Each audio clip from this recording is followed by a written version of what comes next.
To perform the conventional deadlift, step up to the bar and keep it close to your shins. Hinge your hips back and bend your knees, finding a grip about shoulder width apart. Before you lift, lock your lats down and keep your hamstrings and glutes engaged to prepare for the lift. Inhale, keep a nice strong core, and exhale on the way up, following your legs back down to the ground as you inhale for the next set. Keep a strong drive to your posterior chain and your back nice and straight. Repeat with good form through all repetitions.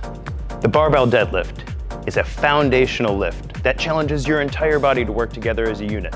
There's not a single muscle that the deadlift doesn't work, from your calves all the way up to your traps. We've got a barbell here in gravity.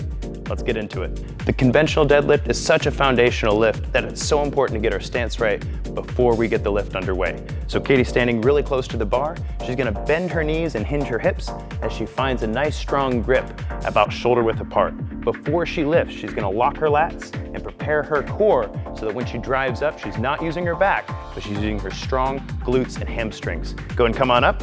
She's gonna exhale as she comes up, and then as she comes down, she's gonna prepare for the next lift by getting a nice inhale. Excellent hip drive, excellent control, keeping the body nice and rigid. As soon as you feel your core give out, that's the end of your set. Excellent job, Katie.